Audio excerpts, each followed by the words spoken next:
Hello, this is Michael Kraut with Idea Dudes, and this is the Windows Server 2008 Network Applications Part 1. And so this is the course introduction. And so Windows Server system is a registered trademark of the Microsoft group of companies. So in the course description, this is for IT professionals who work in a complex computing environment. This is going to help you to get ready for the 70-643, which is your network applications. So you're going to be looking at Windows deployment, looking at what a WIM file is, the Windows Automation Installation Kit, IIS. We'll be looking at a little bit of SharePoint. No, it's not an in-depth course on SharePoint. We do have another course, so make sure you tune into that one when it comes out. We'll also be looking at the new FTP7, a little bit about SNMTP, and a lot about IIS7, because IIS7 is one of the major breakthroughs, or one of the things that's majorly changed within Windows Server 2008 from where it was in Windows 2003. It's a true web server, it's locked down, and you're just going to see a lot about it.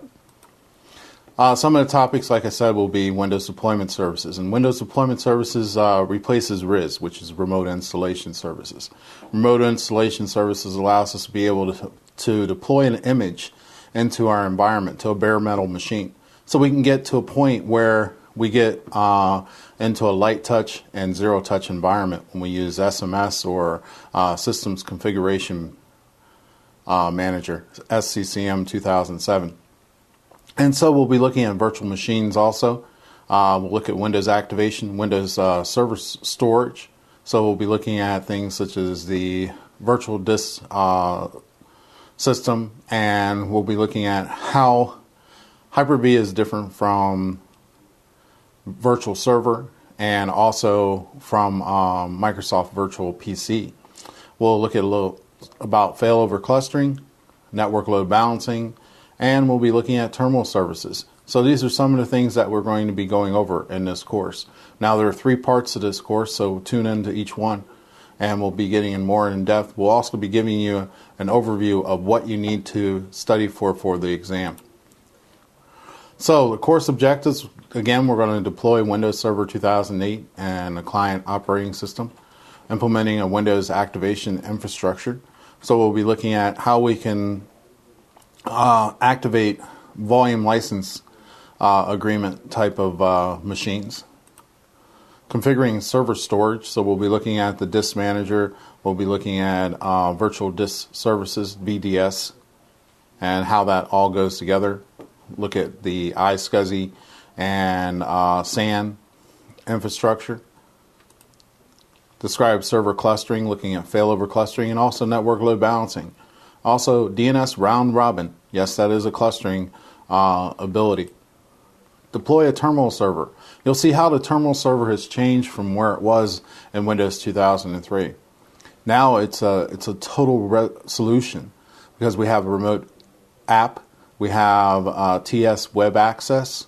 I mean, it gives us the ability of just getting rid of that Citrix environment that you have and saving a lot of money.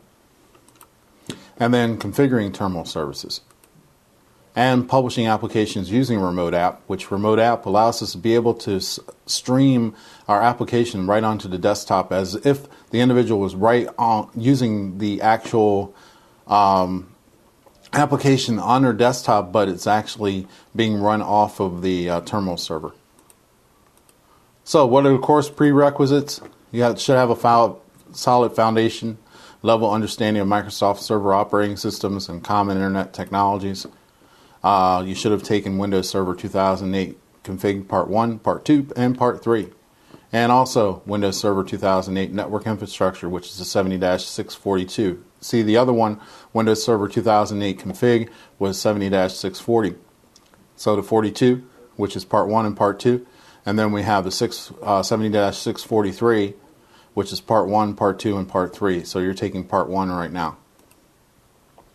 So the module topics are deploying in Windows in a Windows Server 2008 environment, deploying Windows Deployment Services, which again what it does is it takes over where RIS left off.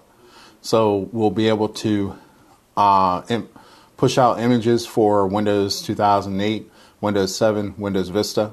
And we can also push out images for the previous versions of the operating system if we wanted to, but there's no reason for them.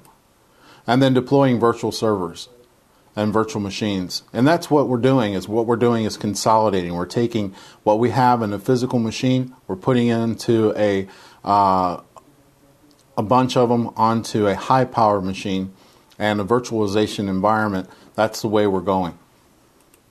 And then implementing a Windows activation infrastructure, which that's the key management server, the multiple access key, activation key, which is known as the MAC. We'll talk about the differences between those and how we actually activate Windows. Because even going through activating Windows, there's a technology behind it. And then configure the server storage. And the server storage, we'll be looking at the VDS like I talked about before. Also, we'll be looking at the disk manager and how it correlates to working with a SAN, such as an iSCSI or a fiber channel SAN. And then configuring server clusters, which we'll be looking at DNS round robin, network load balancing, and also failover clustering. Deploying a terminal server. Now this is one of the big things that have changed also in Windows 2008. And you'll see how easy it is and how powerful it can be within your environment. And configuring terminal services. Configuring and managing terminal services clients, which is your RDP, remote desktop connection. Deploying terminal services gateway, which allows us to be able to connect to our terminal server through HTTPS. So we're using RPC over HTTPS, which that makes it so that we don't have to implement PPTP or L2TP. And we don't have to use VPNs to be able to connect to the terminal server in a protected environment. We can do it right through HTTPS. And then deploying applications with TS Remote App, which is totally cool because what we can do is we can implement it through TS Web Access, which is through the website, or we can also implement it through an RDP, which is a file that we can just double click on, or we can implement an application through the MSI. And so we can install it right onto the machine. But it's actually connected to the terminal server. So we also have exam prep for the 70-643 part 1, which what I'll do is I'll be going over what are the different topics that you should study for the 70-643. See, I was one of the designers of the 70-640, 42, and 43 exams. So I have a little insight onto what is on the exam. Even though it has changed a little bit, we can still give you a heads up on what you need to look for to get ready for that exam. Okay, so the curriculum path, we went through configuring Windows Server 2008 Network Part 1 and Part 2. Now what we're doing is we're going through the Windows Server 2008 Network Applications, Part 1, Part 2, and Part 3. And again, what it's doing is getting you ready for the 70-643. So you have labs and exercises that can be downloaded from the pay-per-click link, so make sure that you do download those and go through it, because what it's going to do is just enhance the overall experience that you have with this course.